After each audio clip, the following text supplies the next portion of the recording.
Assalamualaikum warahmatullahi wabarakatuh. Alhamdulillah. Nahmaduhu wa nasta'inuhu wa nastaghfiruh. Wa na'udzu billahi min syururi anfusina wa min sayyiati a'malina. Man yahdihillahu fala mudilla lahu wa man yudlil fala hadiya lahu. Asyhadu an la ilaha illallah wahdahu la syarika lahu wa asyhadu anna Muhammadan abduhu wa rasuluhu, amma ba'd. Hadirin dan hadirat yang dirahmati Allah, kita insya-Allah sambung semula pengajian kita ini, dan mudah-mudahan Allah Subhanahu wa taala memberi rahmat kepada sebahagian penyumbang yang menyumbang buku-buku. Ada beberapa buku lagi Bulughul Maram untuk sesiapa yang tak ada untuk digunakan semasa kuliah ni, dia boleh ambil. Bagi siapa yang tidak ada nas buku, sebelah kanan saya ni.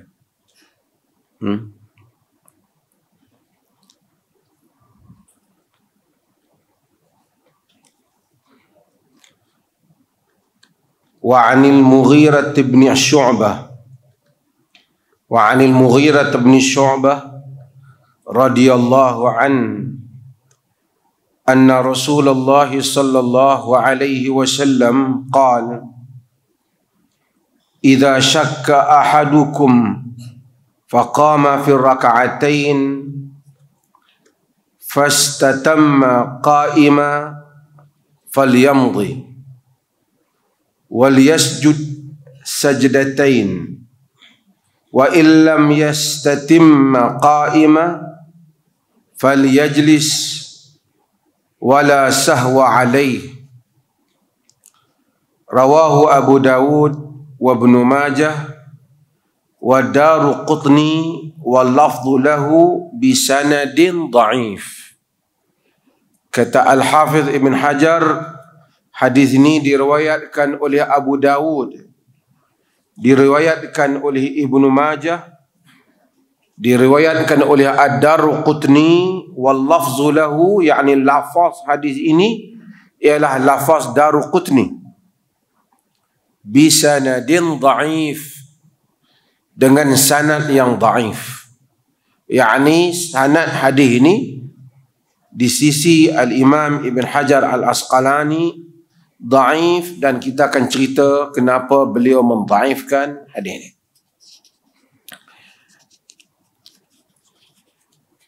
Di kalangan para ulama, saya nak sebut sedikitlah. Hadis ini telah digunakan di dalam penghujahan oleh para ulama. Hadis-hadis yang dimasukkan oleh Ibn Hajar di dalam Bulughul Maram ni, hadis-hadis ini telah digunakan oleh para fuqaha, ulama-ulama fiqh, di dalam menentukan hukum hakam berhubung dengan perkara-perkara yang berkaitan.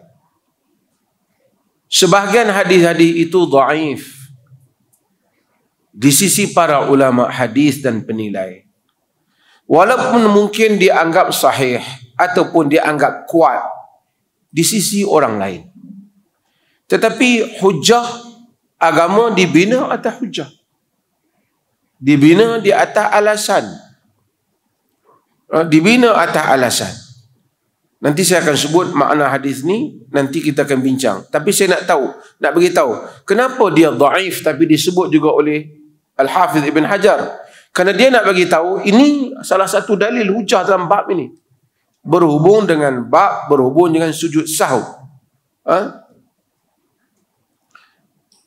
Daripada Mughirah bin Syu'bah, anna Rasulullah sallallahu alaihi wasallam qala, Rasulullah sallallahu alaihi wasallam berkata ataupun bersabda dalam bahasa kita, idza syakka ahadukum faqama fi rak'atain. Apabila seorang kamu syak, yakni dia keliru dalam sembahyang, faqama fi rak'atain, dia bangun pada rakaat yang kedua. yakni bagi solat yang lebih pada 2 rakaat, iaitu solat yang 3 rakaat ataupun solat yang 4 rakaat.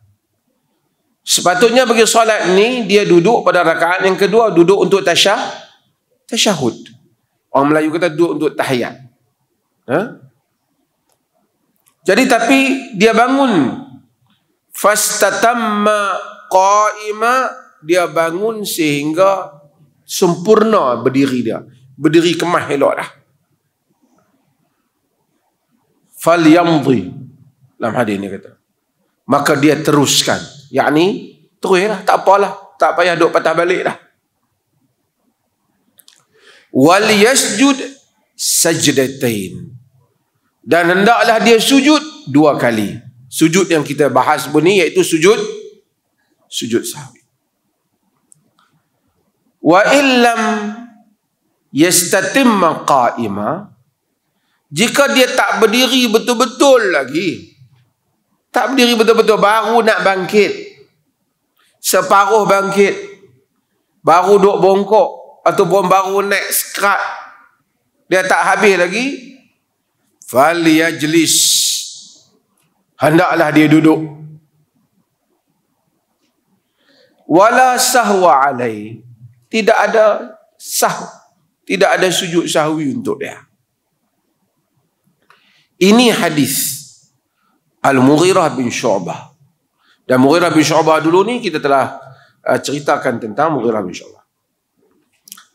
Ikut-ikut dari segi peramalan, khususnya lah mazhab Syafi'i kita apa yang di Malaysia ni, memang mengamalkan dah lah macam ni.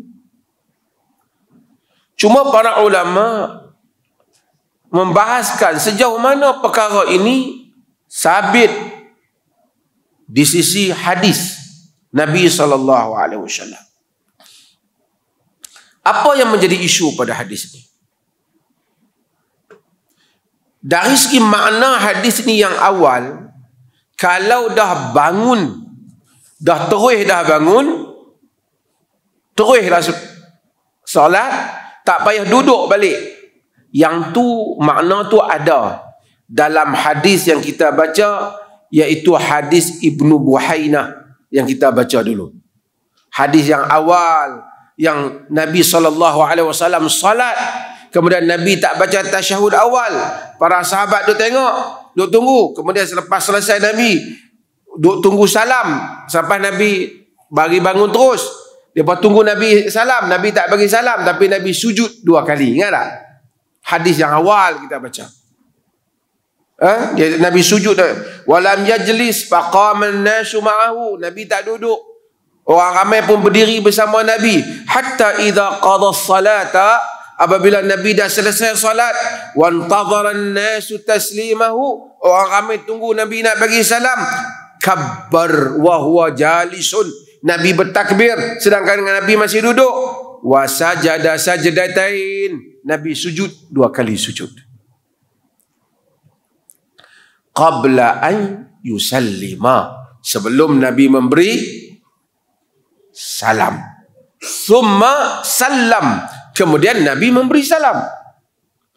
Jadi bab itu pada potongan hadis ni tak ada masalah, jelas. Tapi bahagian yang kedua ini ada benda baru. Benda baru, dia kata kalau sekiranya tak berdiri betul-betul lagi, dia duduk dan kemudian tak ada sujud sahwi. Yang ni tak ada dalam hadis tu. Maksudnya kalau nak kata hadis ni, yang ni nak sokong hadis ni, dia sokong separuh, separuh lagi dia nak sokong, tak boleh. Pasal tak cukup.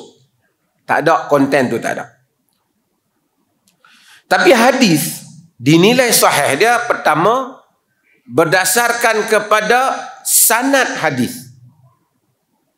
Tuan-tuan mengaji ini dia beratlah sikit, tapi saya selalu duduk remind. Sanad maksudnya rangkaian para perawi itu. Daripada fulan kepada fulan kepada fulan kepada fulan.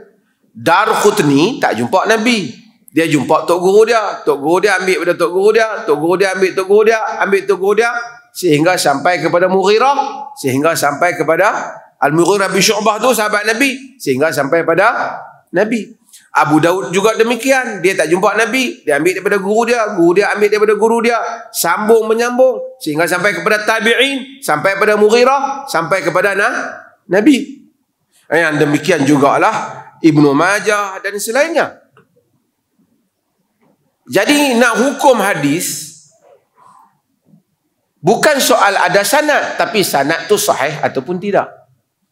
Sebagian orang main kata, "Lah ni depa penting mengaji dah sanad." Sanad semua orang boleh buat. Tapi kalau sanad tu pemalsu hadis, kaki khurafat, kaki dongeng, nak buat apa? Meaningless, tak ada makna. Dia adalah sanad adalah the chain of narrators. Dia adalah rangkaian para perawi. Macam kita katalah, satu orang buat cerita kat kita. Cerita ni cerita yang berlaku tahun 1700.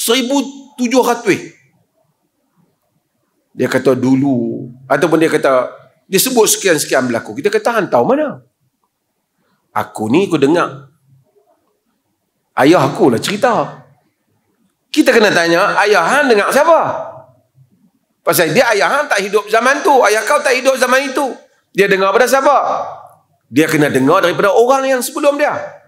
Hendaklah bersambung-sambung sehingga sampai kepada orang yang melihat kejadian itu. Tapi kalau salah seorang pelapor itu dongeng, bohong, kau adalah 1000 nama pun tak guna. Terbitnya cerita bohong. Itulah peranan sanad dalam hadis. Yang ni syok kita mengaji dah sanad. Sanad tu kalau berubah nama kau, nama guru kau, dhaif. Sebab quality, credibility,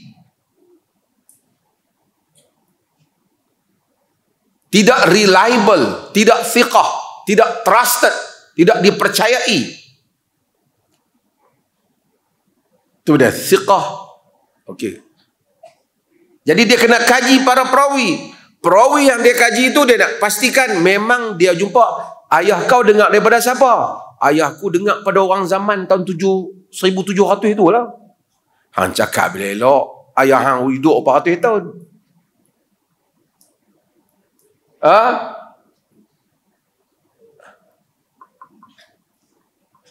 Nah, ini juga yang mereka duk bahas tentang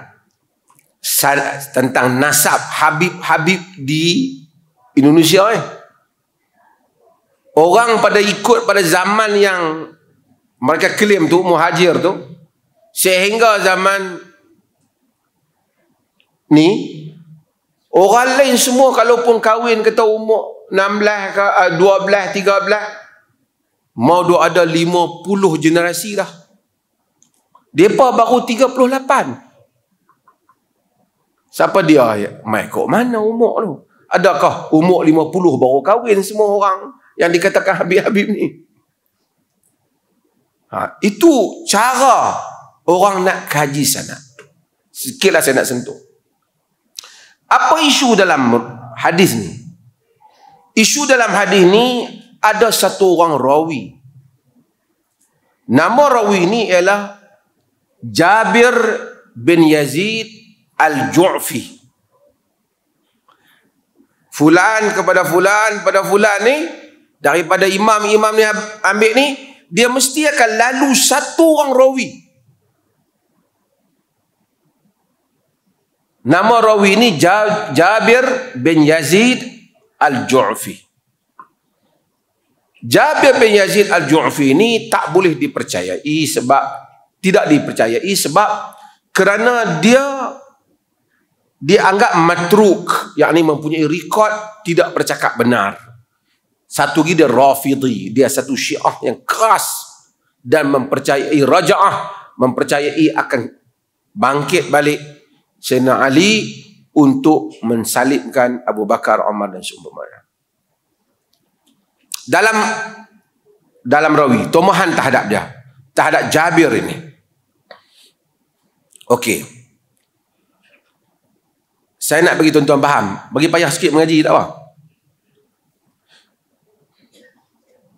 Katalah kita ada satu berita. Berita ni A terima daripada B, B terima daripada C, C terima daripada D, D terima daripada E. Semua tu kita boleh percaya. Tapi yang C ni kita tak percaya. Aku yang lain tu aku percaya dah. Tapi tang C ni kaki bohong. Jadi kita riwayat tu jadi lemah. Kalau dia pembohong, jadi palsu lah. Kalau dia korang ingat, jadi lemah. Tapi kalau satu orang boleh bawa balik cerita, betul dia tak boleh pakai. Tapi ada jalan cerita lain tak melalui dia. Misalnya nak bagi tuan-tuan faham. Saya cerita satu benda. Tuan-tuan tak mari kuliah. Tanya satu orang yang main. Malam tadi mufti mengajak cerita apa? Dia cerita-cerita. Tuan-tuan tak percaya. Mufti tak pernah cerita macam tu. Aku tak percaya. Hang ni tidur lah dengar betul. Hang ni aku tak percaya sangat. Itu hang kelentong aku dah sekali. Contoh. Lepas tu kita bila tak percaya tiba-tiba ada satu orang mai kita tanya yang kita percaya dia pun cakap yang sama. Jadi kita kata berita ni boleh diterima sebab kita telah skip kawan ni. Tuan-tuan faham ni? Nak bagi tuan-tuan faham ilmu hadis ni. Kan? Pasal dia kata, siapa kita mengaji ilmu hadis? Kita dengar sudah lah ustaz kata. Kan? Tak. Ini agama yang boleh dipelajari. Kalau tak ada pelajaran, ini bukan ini agama Iqra bismi rabbik. Bacalah dengan nama Tuhanmu. Okey. Tuan-tuan dengar satu cerita. Misalnya satu orang bergaduh di hujung satu tempat. Satu orang cerita bergaduh teruk suami isteri tu. Suami dia tikam isteri dia. Tuan-tuan tak percaya. Bohong Dia itu orang baik. Yang aku duk tengok bini dia duk bully dia. Masa bila pula dia pergi tikam isteri dia? Ini contoh ya. Lepas tu siapa? Kau tengok ke sendiri? Aku tak tengok lah. Yang tengok ni Pak Man.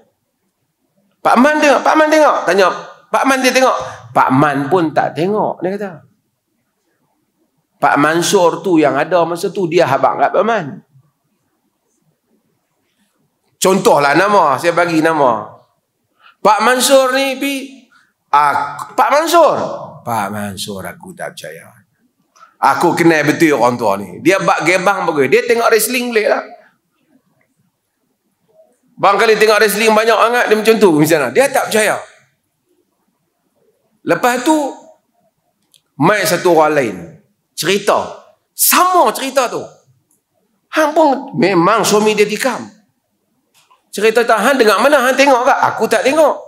Siapa tengok? Kawan aku Din. Dia yang cerita. Din tengok ke? Din tak tengok. Macam mana Din tahu? Pak Mansur cerita. Mansur juga. Main lagi 3 orang. 5 orang cerita. Tapi semua pusing kat Pak Mansur. Kita boleh pakai tak? Tak boleh pakai. Contoh pakai. Yang tu dalam ilmu hadis dia panggil madar. Madar maksudnya dia kat dia tu pusingan dia tu duduk kat dia. Tak boleh nak skip dia. Tapi tiba-tiba mai satu orang cerita. Hang ni siapa cerita kang? Si A cerita. Dia siapa? Tak melalui Pak Mansur. Ni bukan. Yang ni Pak Dolah dia pun ada tengok. Oh Pak Dolah aku percaya. Dia dapat skip Pak Mansur ni. Tuan-tuan faham ni? Maka cerita tu kita boleh pakai. Ilmu hadis ialah bukan ilmu hadis telah diwujudkan oleh para sarjana hadis untuk kaji maklumat macam ni lah. Okey. Tuan-tuan faham cerita ni? Faham landasan ni baru boleh saya cerita. Hadis ni pusing-pusing depa jumpa dia akan dok mai kepada Jabir bin Yazid Al-Ju'fi. Jabir bin Yazid Al-Ju'fi. Jabir ni depa tak mau terima pasal isu tadi. Jadi hadis ni jadi dhaif. Di samping ada yang tak begitu menikam Jabir ni, dia kata ada banyak masalah lain pada Jabir ni. Dia adalah seorang Rafidhi, seorang Syiah pelampau yang matruk, yang ada rekod tak cakap benar. Matruk ni dia tak semesti buat hadis palsu, dia tak benar pada benda-benda yang lain. Okey. Dan seterusnya. Okey. Di kalangan para ulama, ni tuan-tuan mengaji berat sikit malam ni. Di kalangan para ulama ada yang mengangkat hadis ini sebagai sahih. Pasal apa dia angkat sebagai sahih? Sebab dia kata ada mutaba'ah. Mutaba'ah tu apa? Macam cerita saya tadi. Tak melalui Pak Mansur, ada jalan melalui Pak Dolah. Okey. Dalam hadis ni, di dalam riwayat Al-Imam Tahawi, Imam Tahawi di riwayat, dia datang melalui Ibrahim bin Tahman. Ibrahim bin Tahman ambil daripada Al-Mughirah bin Syubail. Al-Mughirah bin Syubail dia ambil daripada Qais bin Abi Hazim. Dia cerita Mughirah, sahabat Nabi ni semayang dengan mereka, berlaku kejadian ni, lalu Mughirah cerita hadis ni. Jadi nama Jabir yang jadi masalah tadi tak ada. Jadi mereka ni kata hadis ni sahih, boleh diterima. Ni mana belajar kuib tak ada mana ni? Penting ke? Okey. Dia pun suka tanya pasal hadis ni. Tu saya nak. Bila dia jadi begitu, tuan-tuan nak tengok, sebab tu kadang-kadang khilaf mazhab ni. Sekarang dia orang ni kata sahih, yang ni kata dhaif. Sebab masalah tadi, Jabir bin Yazid al-Ju'fi. Tapi geng yang kata dhaif juga ni, pasal apa duk bertegas kata dhaif ni? Dia pada awak mari jalan lain dah ni. Mereka kata dhaif atas alasan mereka bahawasanya dia kata Ibrahim bin Tahman. Ibrahim bin Tahman ni rawi dah. Dia ambil daripada sanad dia daripada Ibrahim bin Marzuq, Ibrahim bin Marzuq daripada Abu Amir, Abu Amir daripada Ibrahim bin Tahman. Tuan-tuan tak payah ingat banyak-banyak, tak apa, saya nak bagi faham dia. Dia ambil daripada Ibrahim bin Marzuq, dia kata haddatsana Ibn Marzuq, Ibrahim bin Marzuq. Ibrahim bin Marzuq tu dia dengar daripada Abu Amir, Abu Amir ambil daripada Ibrahim bin Tahman, Ibrahim bin Tahman ambil daripada Al-Mughirah bin Syubail. Mughirah bin Syubail tu bukan Mughirah sahabat Nabi tu. Lain, Mughirah dalam nama rawi lain. Bukan sahabat ni. Mughirah bin Syubail, jadi tak ada lah nama siapa? Jabir tadi. Ahli hadis dia cek, dia kata di dalam rekod Ibrahim bin Tahman ni, rawi ni, dalam rekod dia tak ada guru dia Al-Mughirah bin Syubail ni. Mughirah bin Syubail tu memang diterima lah, tapi dia tak pernah mengaji dengan Mughirah bin Syubail. Maksudnya kalau kita ambil rekod, dalam rekod tok guru tak ada nama Mughirah bin Syubail. Macam mana dalam hadis ni kata, sanad ni kata dia ambil daripada Mughirah bin Syubail, tak ada nama Mughirah bin Syubail ni. Tuan-tuan faham tak ni? Okey. Picek Mughirah bin Syubail punya senarai anak murid, tak ada juga nama Ibrahim bin Tahman ni. Jadi walaupun zaman jumpa tu boleh, tapi tak ada rekod depa pernah ambil antara dia ambil kat tu guru ni, tak ada. Dia tak macam mengaji hadis macam ni. Zaman lah bukan. Macam saya ni kelas umumi, tuan-tuan mai, siapa mai pun saya tak kenal. Tapi ulama hadis dulu, siapa yang ambil pada hadis dengan dia, nama ada. Tuan-tuan faham tak? Siapa yang ambil riwayat, dia tulis nama. Saya pergi ke India, saya ambil sanad hadis, dia suruh kami kena tulis nama kami dalam senarai nama anak murid dia. Jadi dia akan tengok ada nama fulan bin fulan yang ambil pada dia. Macam itulah. Jadi dia akan ada senarai yang ambil. Dan orang yang mengaji hadis yang terkenal zaman dulu, ulama hadis, dia ada senarai guru dia. Ya, orang akan riwayat. Kita buka buku Jarah wa Ta'dil tu, ada nama guru, nama fulan bin fulan, guru dia siapa, anak murid dia siapa. Rawa anhu dia panggil. Dia riwayat daripada siapa, siapa riwayat daripada dia, ada. Bila cek, Ibrahim bin Tuhman ni tak ada nama Mughirah bin Syubail ni.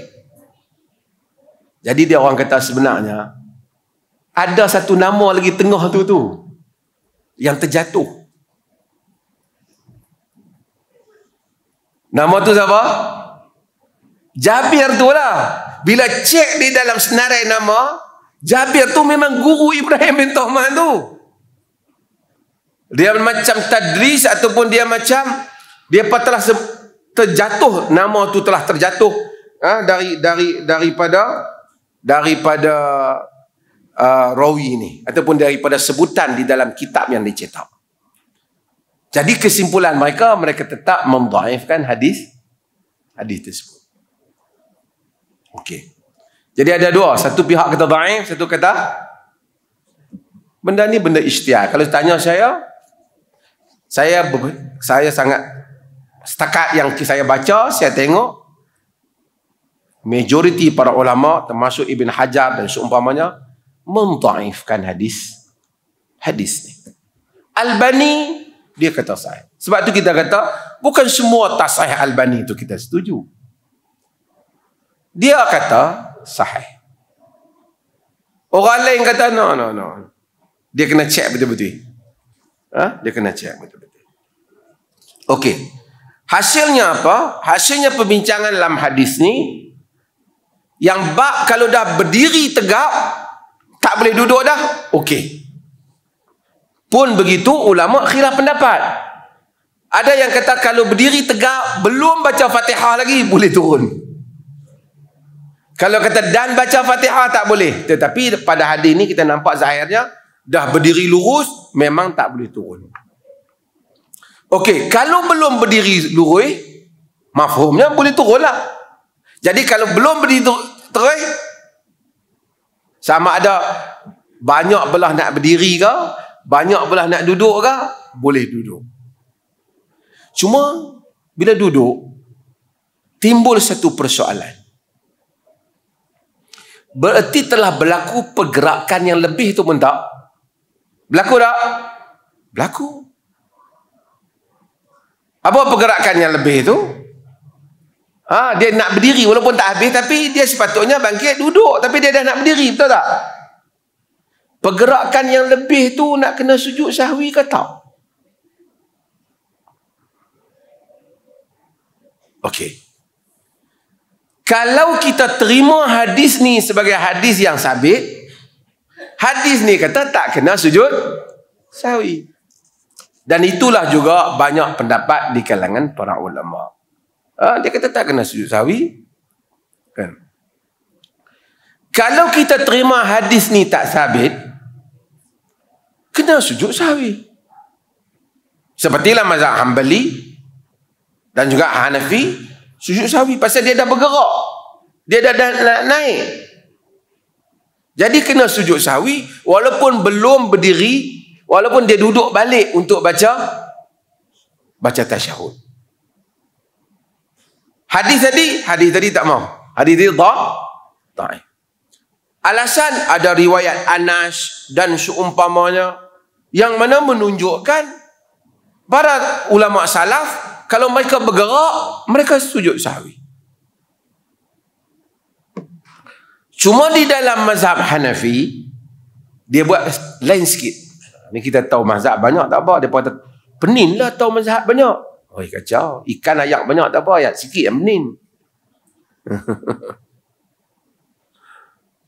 Orang ni dia tak mau mengaji banyak. Jadi dia marah sama dia. Apa nak pergi mengaji banyak-banyak?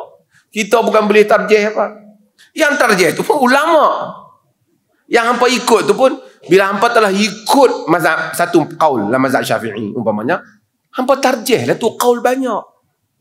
Hampa dah buat keputusan nak ikut yang ni. Tidakkah hampa telah tarjih mazhab tu untuk hampa? Tarjih tu menganggap itu yang kuat, yang itu yang hampa pilih. Cuma mazhab Hanafi dia lain sikit, dia ada pendapat. Dia kata kalau banyak belah nak berdiri, sujud sahwi. Kalau banyak belah duduk, tak payah sujud sahwi. Kalau baru bangkit sikit, tak payah. Kalau dah berdiri dah separuh dah ni, sujud sahwi.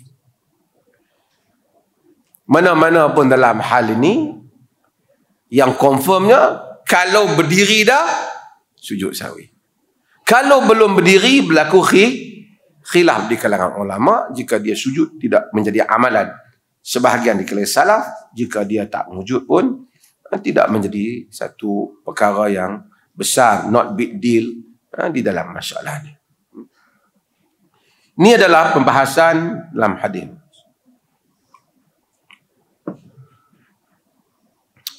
Ini apabila kita belajar agama, kita memang mempelajari tentang ajaran Allah dan Rasul. Tapi untuk sampai kepada Allah dan Rasul, Quran yang diturunkan dan Rasul yang berbicara atau melakukan sesuatu, di antara kita dan Rasul itu perantara. Sebab apa? Sebab kita tidak melihat Rasul dengan mata kita. Yang ada ialah riwayat yang menghubungkan kita dengan Rasulullah sallallahu alaihi wasallam. Riwayat-riwayat inilah yang ada di tangan kita.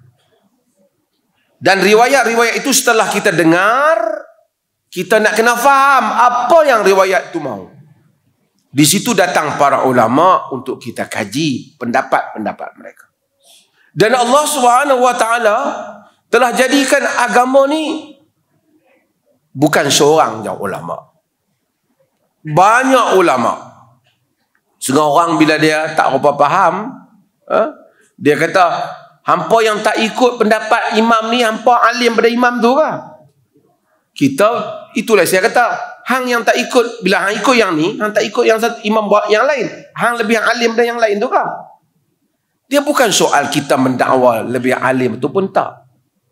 Tapi soal bagaimana hujah yang kita ingin ikut, dan Allah menyatakan fas'alu ahla dzikr, tanyalah ahli ilmu. In kuntum la ta'lamun, jika kamu tak tahu. Dia tak kata tanya ahli ilmu orang Melayu saja nah. Dia tak kata. Oh ni ada orang kata, depa ni orang luar apa kan? Bukan soal tu. Ilmu tak kira orang luar bukan dia orang dalam. Dia kira argument. Yang mana lebih kita muqni', kita terima, maka kita terima ia sebagai hujah. Nabi SAW satu orang yang ajar kita disiplin dalam kehidupan ni. Hatta kadang-kadang benda-benda yang bukan soal ilmu saja, tapi soal kehidupan Nabi disiplin. Nabi duduklah majlis, tuan-tuan. Dan majlis Nabi ada ramai orang. Seketika majlis Nabi ada orang A'rabi. Dalam hadis Bukhari. A'rabi ni orang Bedouin. Dia berbeza dengan orang Arab biasa ni. Orang Badui ni kadang-kadang dia orang darat. Dia bukan sengaja. Hak mana orang lain tak okey, dia okey. Orang kata macam orang asli ataupun orang asal kan, saya tak tahu sebab. Tapi orang kata macam itulah. Dia tanya Nabi, kadang-kadang ada persoalan yang dia tanya, kalau sahabat tanya Nabi marah. Sebab bukan Nabi marah apa, Nabi marah Nabi tak suka soalan-soalan bodoh. Pasal orang cerdik, bagi soalan cerdik lah. Tapi kalau Badui tanya, Nabi tak apa. Nabi tahu macam itulah cara fikirannya. Satu hari Nabi duduk dalam majlis, ada orang Badui, ada Abu Bakar, ada Omar. Badui dia duduk belah kanan Nabi. Majlis dia mainlah majlis dulu, dia duduk belah kanan.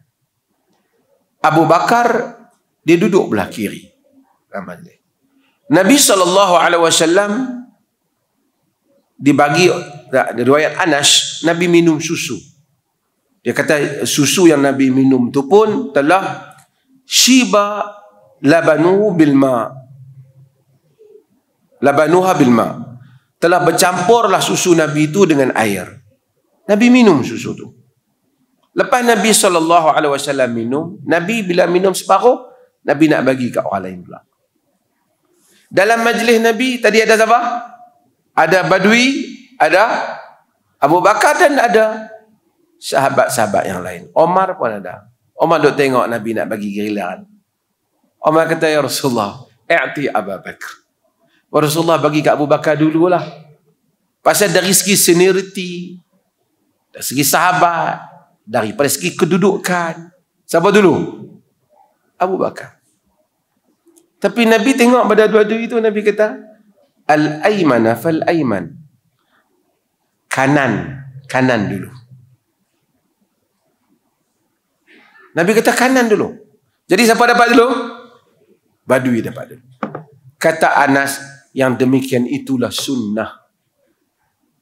Yang ni kalau dalam majlis, tak usah kira orang besar, orang kecil, kalau kita nak bahagi apa-apa, orang yang mempengusikan majlis atau orang yang ke dalam majlis itu mengenali, bagi belah kanan dulu. Itu sunnah. Itu sunnah.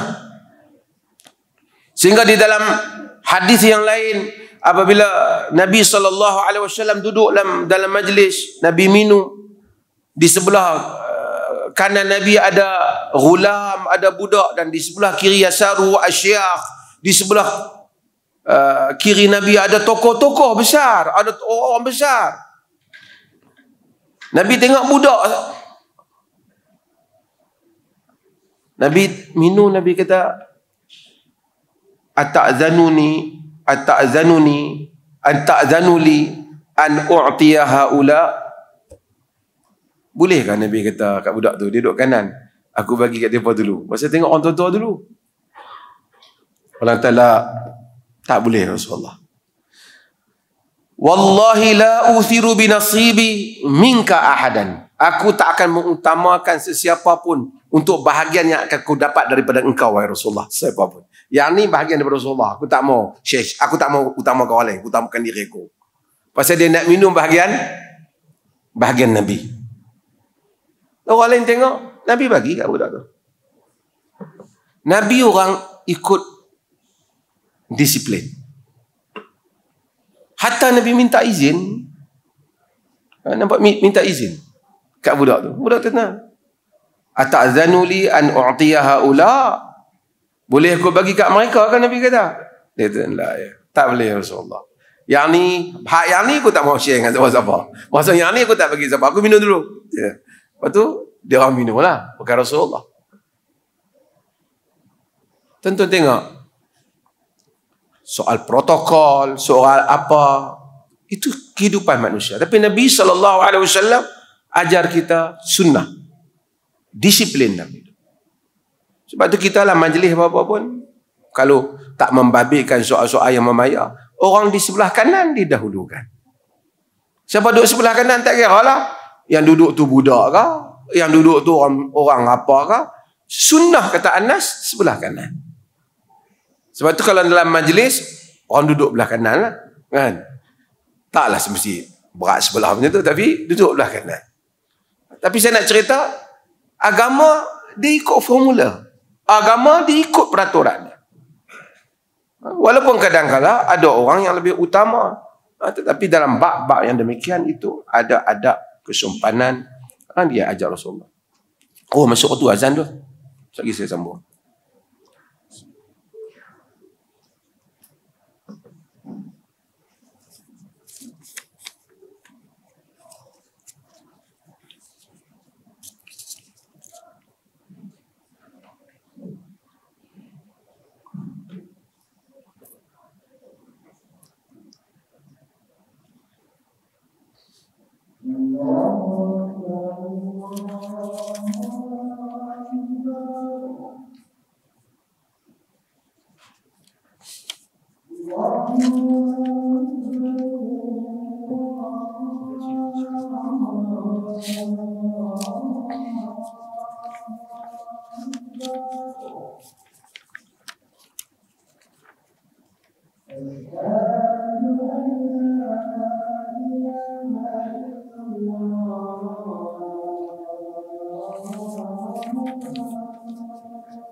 Ada soalan dia tanya saya ni,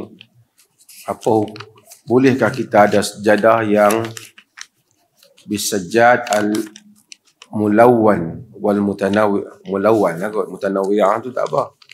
Sejadah yang berwarna-warni. Asalnya yang disukai ialah kenapa tak mau ada benda-benda yang bercorak-corak di dalam solat. Tujuannya ialah kerana untuk mengelakkan gangguan solat. Artinya kalau warna itu plain, dia warna yang kosong, dia tak akan mengganggu mata untuk berfikir ketika solat. Kalau warna tu macam-macam, mungkin orang dia tengok, dia akan menyebabkan terfikir ya, macam-macam, wih, bunga 3 ni misalnya. Biasanya 4 mungkin.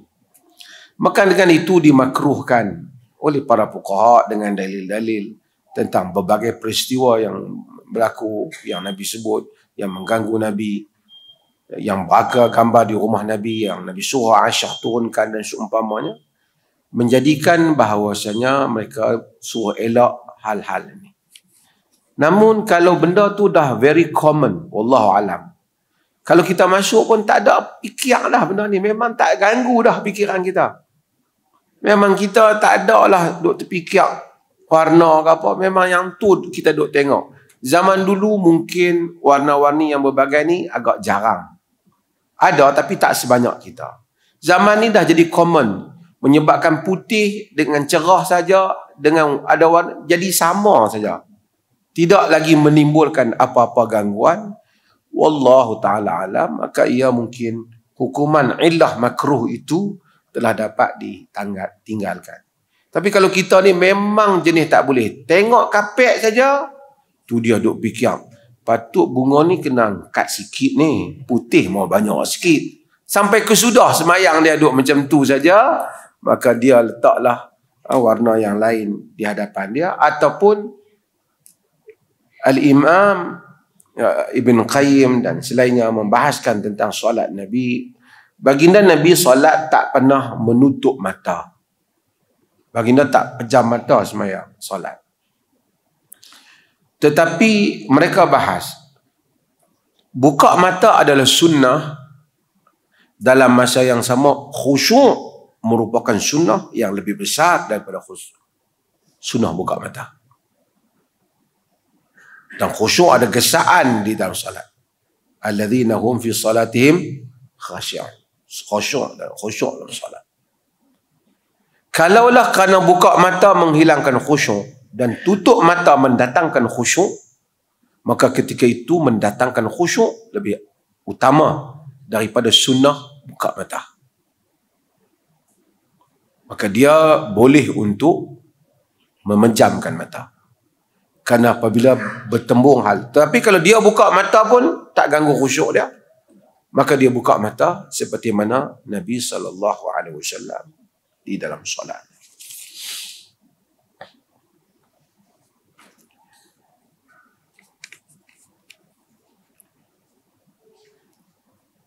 Bolehkah kita talfik mazhab dalam masalah akidah?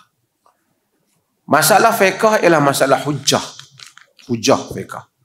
Sebahagiannya kita tak, hujahnya tak tahu. Yang ni pun kita rasa kuat, yang ni pun kita rasa kuat, ataupun kita tak tahu yang mana kuat. Kita nampak sama saja di sisi kita yang tidak berilmu dalam hujah yang dikemukakan oleh para mujtahid ataupun para ahli ijtihad, para ulama.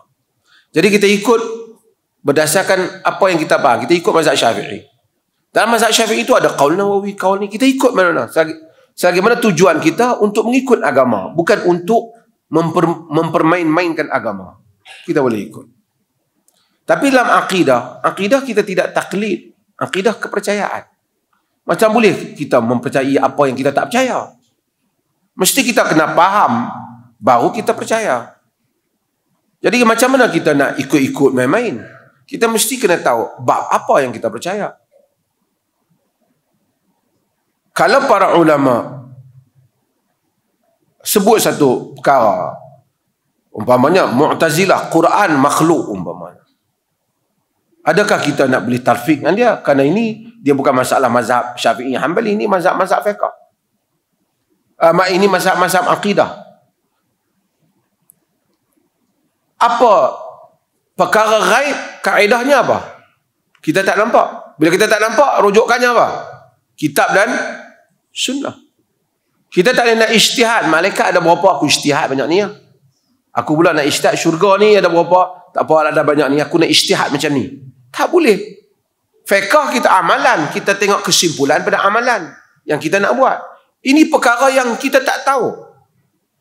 Bagaimana mungkin untuk kita ijtihad dalam perkara yang kita tak tahu? Dan kalau kita ijtihad, ia bukan satu kepercayaan, ia hanya satu andaian.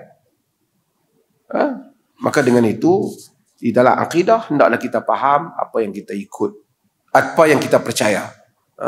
Daripada mazhab mana sekalipun, hendaklah di kalangan mazhab ahli sunnati wal jamaah.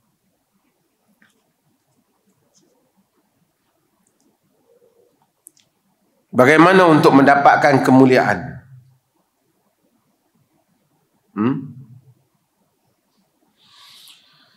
Dapat kemuliaan. Kemuliaan ni milik siapa? Milik Allah. Man kana yuridul izzata falillahil izzatu jami'a. Siapa yang inginkan kemuliaan, bagi Allah itulah seluruh kemuliaan. Ilaihi yas'adul kalimut tayyibu wal amalu salihu yarfa'uhu. kepadanya lah yas'adu al-kalimut thayyib. Kepada Allah itulah angkatnya, naiknya kalimah yang baik. Semua kalimah yang baik naik pada Allah. Setiap hari pagi ni, daripada pagi tadi kita buka mata sehingga malam ni, tuan-tuan dah cakap berapa banyak? Cakap dengan kawan, cakap dengan anak, cakap dengan suami. Berapa banyak dah kita dah cakap? Tapi berapa banyak yang naik pada Allah? Yang naik hanyalah al-kalimut thayyib. Kalimah yang baik. Kalimah yang baik itu sama ada la ilaha illallah, sama ada istighfar, subhanallah, tasbih, dakwah kerana Allah, seru manusia amal ma'ruf dan nahi munkar kerana Allah, lillahi ta'ala. Kalimah yang baik. Kalimah ni saja yang angkat pada Allah. Wal amalu salih, dan amal salih yarfa'uhu. Amalan salih itu mengangkat kalimah yang baik. Boleh jadi. Ataupun Allah mengangkat kalimah yang baik. Allah mengangkat amalan salih. Ataupun maksudnya juga boleh bermaksud kalimah yang baik mengangkat amalan salih. Boleh maksud amalan salih mengangkat kalimah yang baik. Yakni ada kalimah yang baik, ada amalan salih, angkat naik pada Allah. Ada amalan salih, ada kalimah yang baik, Allah angkat juga naik kepada dia. Maka ada kemuliaan. Orang-orang munafiqun, mereka fikir kalau mereka sokong Nabi, mereka terhina. La in raja'na ila al-Madinati la yukhrijanna al-a'azzu minha al-azal. Kalau kita pulang ke Madinah, yang mulia akan mengeluarkan yang hina. Maka anggap Abdullah bin Ubay bin Salul, dia kata benar. Tapi Allah kata apa? Walillahil 'azzatu wali rasulihi wali mu'minin walakinnal munafiqina la ya'lamun. Bagi Allah kemuliaan, bagi rasulnya, bagi mukminin, tetapi orang-orang munafik tidak tahu. Tuan-tuan yang dirahmati Allah, kita tengok dalam hidup ni, saya selalu sebut hal ni, soalan ni sama lah. Pertama, kita semua minta Allah muliakan kita. Muliakan bukan maksud manusia mulia, Allah mulia. Imam Ahmad disebat dia oleh pemerintah orang Islam, Mu'tasim lagi, yang terkenal membebaskan wilayah Islam daripada membebaskan wanita Islam, yang disebut, wah Mu'tasimah, wahai Mu'tasim, tolonglah aku. Begitu cemerlang Mu'tasim, tapi tangan dia telah menyebat belakang Imam Ahmad bin Hanbal, Imam Ahli Sunnati wal Jamaah. Di atas tuduhan Imam Ahmad salah akidahnya. Siapa yang tuduh? Yang menuduh ialah Al-Qadhi Abi Du'ad, Ahmad bin Abi Du'ad. Disebat, orang ramai takut nak tampil membantah khalifah. Imam Ahmad ambil risiko itu. Ketika dia disebat, dimasukkan ke dalam penjara, dilarang untuk dia bercakap. Tidak boleh meriwayatkan hadis, tidak boleh buat kuliah. Sebab itu baca Baqi bin Makhlad yang datang untuk ambil riwayat daripada Imam Ahmad, terpaksa ketuk rumah Imam Ahmad. Buka pintu, satu riwayat Imam Ahmad bagi, tutup pintu, dia pergi. Dia datang dalam keadaan orang yang minta sedekah. Ketuk, takut special brand nampak.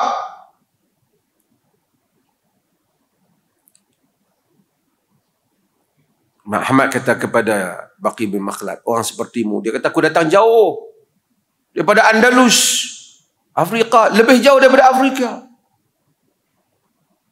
Orang seperti kau ditolong, tapi apa boleh buat dengan keadaan aku? Tapi mati Imam Ahmad sebagai Imam Ahli Sunnah wal Jamaah.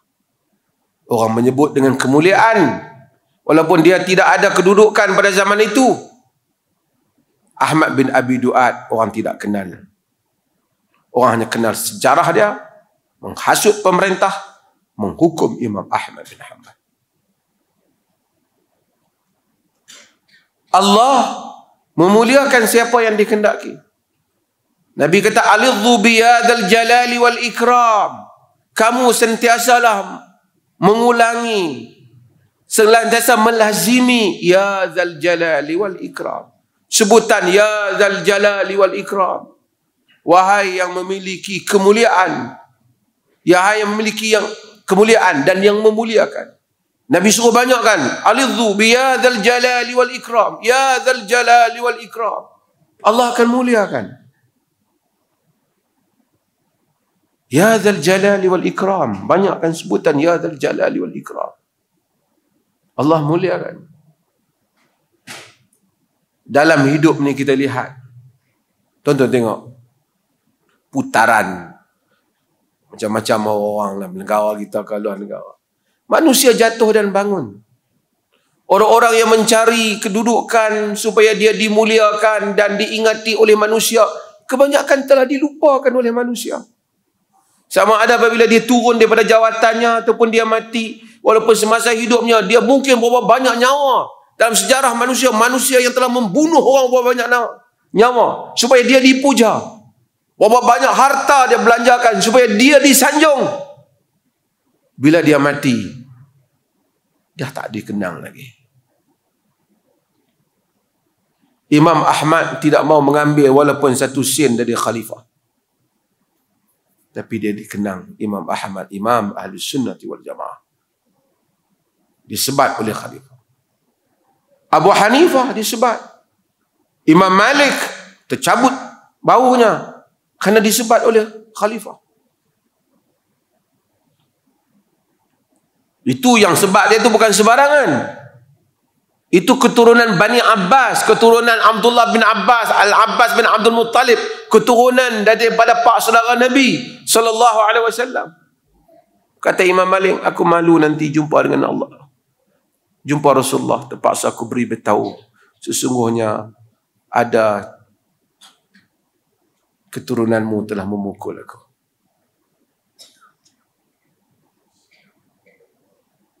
Tuan-tuan, ramai orang yang telah cuba mensinggahsanakan namanya. Pergi demikian. Tapi yang tinggal di sisi Allah ialah kalimah yang baik. Ketika Umar bin Abdul Aziz, saya dah sebut beberapa kali tuan-tuan, nak meninggal,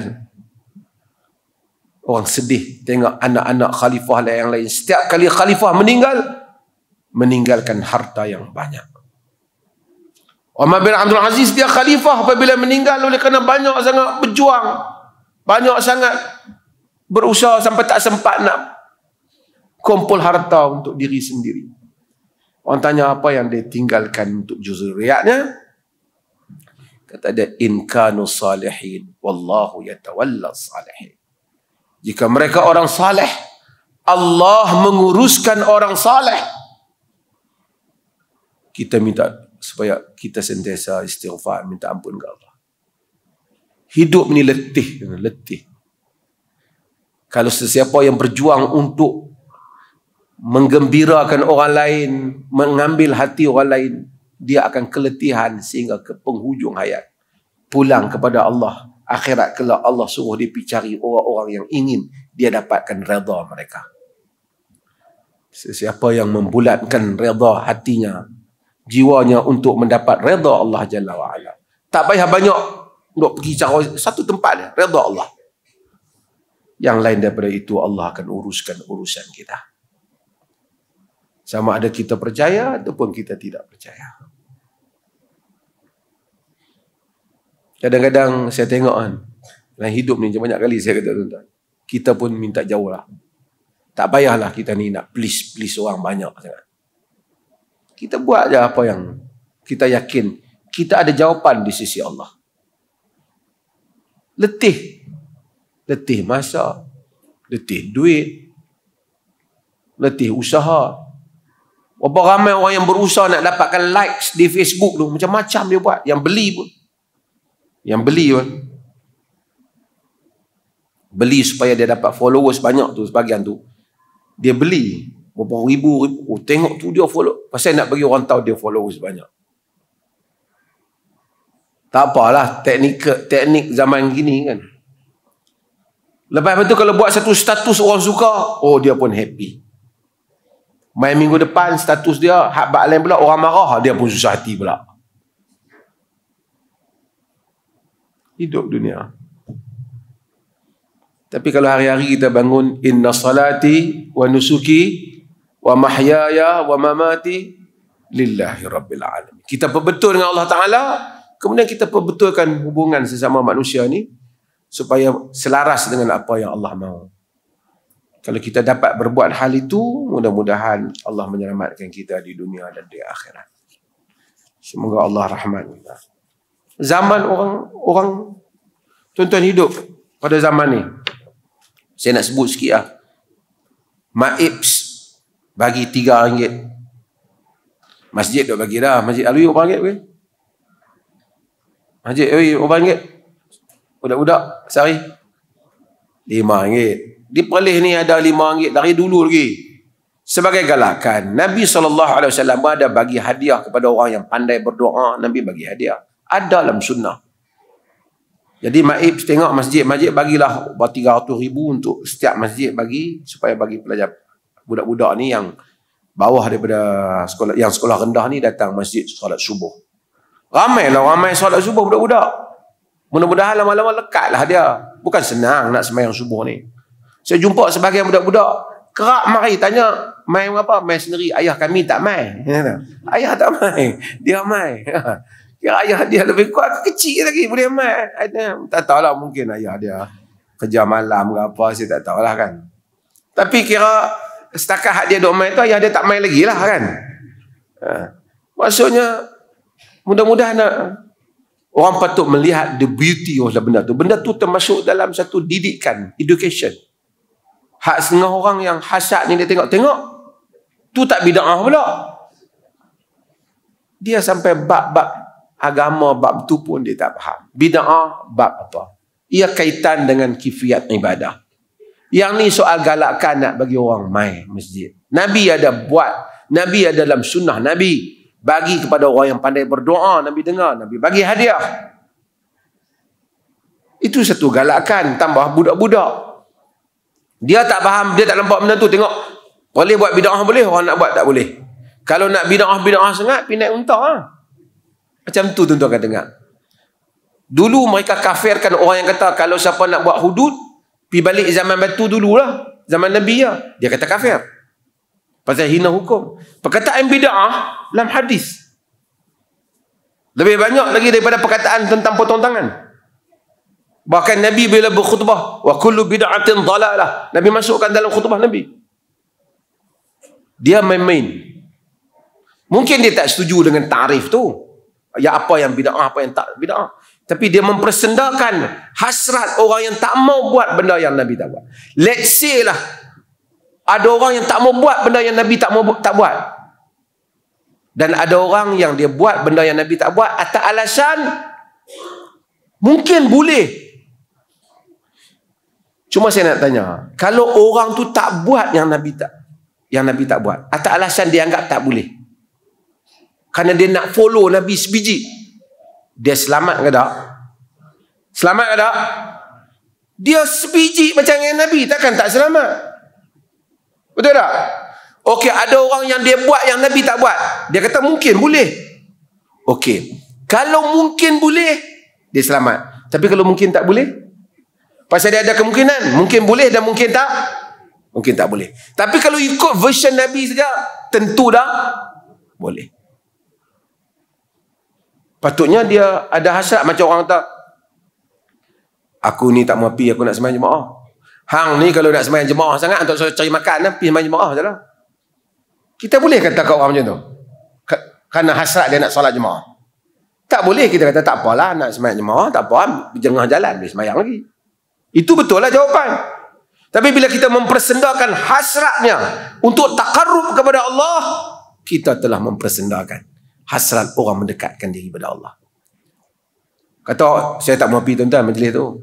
Ada perempuan apa, duduk minum apa, saya tak mau pergi. Dah kena kita nak minum, kita pergi minum ke kedai lain. Tak apa nak pergi lah. Saya tak mau kawasan tu. Dia ni punya teruk lah. Macam mana tu pun tak boleh. Adakah betul kita kata ada? Betul tak? Kita nak pergi kita punya hal, tapi dia yang berniat nak mengelakkan diri pergi kepada kawasan yang mungkin baginya syubhah, dia lebih afdal pada kita. Betul tak? Anda faham tak? Golongan ini dia kadang-kadang haduk ni dia mengaji pun kita tak tahu apa yang dia mengaji lah. Dia hanya tahu itu. Dia hanya tahu, saya dengar lah kawan-kawan duk cerita ada orang yang kata macam tu. Dia hanya tahu pergi mengaji, gelak ketawa, lepas tu dia mencerca orang lain. Sedangkan orang belajar agama untuk takarrub pada Allah. Kita mempelajari hadis Nabi untuk mengamalkan apa yang Nabi buat. Semua benda, buat kok ni, Tok Syekh pakai yang ni, buat Tok Syekh pakai yang ni, buat Tok Syekh, semua ikut. Tapi bila kita ikut Nabi sebiji, patah balik zaman unta lah. Tapi majlis cinta Nabi. Cinta Nabi ke cinta Tok Syekh? Cinta Nabi baca hadis tu lah. Ikut dalam hadis tu lah. Yang kita duk tengok berebut minum Tok Syekh. Tuan-tuan kena sampai tak munasabah. Sekarang DNA ni, isu DNA masa saya cerita, ada orang yang dah pergi test DNA dah. Dan bila pergi test DNA dah yang mengaku Nabi ni, memang tak sampai nasab dia pada Nabi. Sekarang ni DNA ni dia canggih, tuan-tuan. Tuan-tuan kalau pergi test kita ni, kita boleh tahu semua. Bukan daripada keturunan kita dulu semua tahu. Yang mengaku Habib di Indonesia tu pergi test, paling banyak sekali dia punya keturunan dia tu Asia Tengah, Afrika, India, Cina. Arab ni sikit pun tak ada. Belum lagi keluarga Nabi, Arab tu pun tak ada. Ada, tuan-tuan boleh tengok. Dia orang dah ada yang berani pergi test, memang tak terbukti. Sekarang kemajuan DNA ni, tuan-tuan boleh test, tuan-tuan. Dia akan tahu kaum darah Quraisy, dia tahu Quraisy, kod Quraisy tu ada. Kod Ali bin Abi Talib, Fatimah bin Zahra ada. Sudah ada sampel tu kat bawah. Ada satu Habib Indonesia, dia kata kalau nak test, nak buktikan, korek kubur Nabi dulu, pergi ambil, baru test dia. Tapi tuan-tuan, dia kata mana ada, tapi mana ada boleh buktikan siapa. Mereka tak tahu DNA telah mencapai pencapaian tu. Tuan-tuan masih ingat dulu ada yang dalam majlis yang kata dia baru saja sudah meminum darah Rasulullah. Tuan tengok dalam internet masih ada yang kata, yang mendakwa keluarga konon mereka ni keluarga Nabi Habib pun minum darah Nabi. Darah Nabi tu dia ambil mana? Satu cawan tu ambil mana? Pun begitu kok bawah ni, Masya Allah, Masya Allah, sehingga mereka menutup akal mereka untuk berfikir. Agama sebab itulah agama menghalang cult. Agama menghalang fanatik kepada golongan agama ni. Kita di Perlis ni, kita tak mau benda-benda ni. Hormat golongan agama, hormat tok guru, betul. Fanatik lain. Fanatik awak dah tak boleh fikir yang dia buat salah ataupun betul. Tok guru kita ikut, salah betul. Kena tanya dia apa alasan dia buat. Dia bukan Nabi, sehingga dia dirinya menjadi hujah. Nabi dirinya menjadi hujah. Nabi kita tak perlu tanya sebab. Pun begitu sahabat bertanya dalam peperangan Badar. Dalam riwayat walaupun mursal, dalam Hubab bin Munzir, bila Nabi ambil satu tempat di dalam peperangan Badar, ya Rasulullah, ahazi manzilatun anzahakallah am harbun wa ra'yun wal makidah. Wahai Rasulullah, ni tempat ni Allah yang putuskan ke, atau pandangan Rasulullah, perancangan perang semata-mata? Rasulullah kata, ini pandangan aku. Kalau begitu wahai Rasulullah, bukan di sini tempat yang terbaik, kita pergi satu lagi tempat. Di sana ada air untuk menempatkan tentera. Masih ada ruang bertanya Nabi. Ini sampai, kalau saya buat tuan-tuan, saya main mengajak haram halal, tuan-tuan jangan tanya dalil. Saya mufti. Tuan-tuan ada mufti? Tak.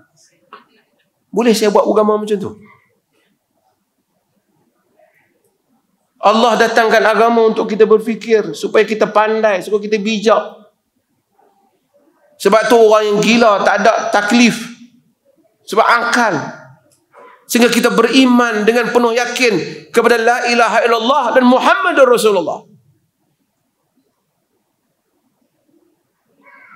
Orang sunnah mudah-mudahan apabila dia belajar, dia solat, bukan yang dia terbayang. Tuan-tuan pernah ingat dulu Jamaatul Arqam ada risalah ke bumi Syam.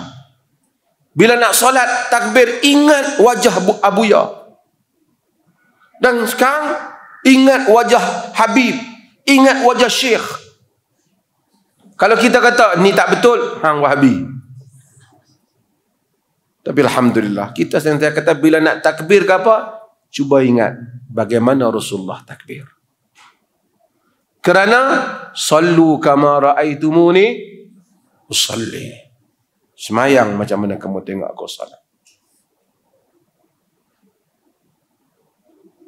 Nabi suruh orang kahwin. Saya tengok baru ni ada. Dia kata yang terbaik para wali tu kalau nak solat, nak kahwin, dia kahwin yang rupanya jelek. Perempuan yang paling tak serak, supaya dia tak tidur banyak dengan perempuan tu, dia pun tak suka tengok perempuan tu, jadi dia tak ingat dunia. Nabi orang suruh kahwin. Kita baca hadis Jabir bin Abdullah datang kahwin. Nabi dia kata, "Tazawwajta ya Jabir?" "Tazawwajtu ya Rasulullah." Kau kahwin. Kau kahwin wahai Jabir? Kau kahwin Rasulullah. "Saiban am bikran?" Kau kahwin dengan anak janda ataupun dengan anak dara? "Bal saiba ya Rasulullah." Kau kahwin dengan janda ya Rasulullah. Nabi kata, "Ala bil bikr tula'ibuhu wa tula'ibuka, tudahikuhu wa tudahikuka." Kenapa tak kahwin dengan anak dara? Dia bermain dengan engkau, engkau bermain dengan dia. Dia jadikan engkau ketawa, engkau menjadikan dia ketawa. Dia kata, "Tak Rasulullah, bahawa Alhamdulillah meninggal, tinggal adik-adik aku besar-besar dah. Aku tak suka orang mari budak muda dalam keluarga aku." Oh, Rasulullah doakan keberkatannya. Ada orang mari ni meminang. Nabi tanya, "Meminang, anazarta ilaiha?" Kau telah tengok ke bakal isterimu? Dia tak, "Idhab manzur ilaiha." Pergi tengok dia supaya ada menimbulkan cinta. Semua ni diajar oleh agama yang real, agama yang rasional. Mari ni hang kahwin yang huduh, hang tak payah duduk tidur dengan dia. Come on. Dan orang boleh terima yang ni kerana nak jadi makam wali. Bukan begitu agama. Bukan saya suruh kata tak boleh kahwin orang tak cantik. Cantik ni subjek ni benda subjektif. Orang tu nampak cantik, orang ni tak nampak cantik. Tak apalah. Tapi bukan begitu ajaran agama.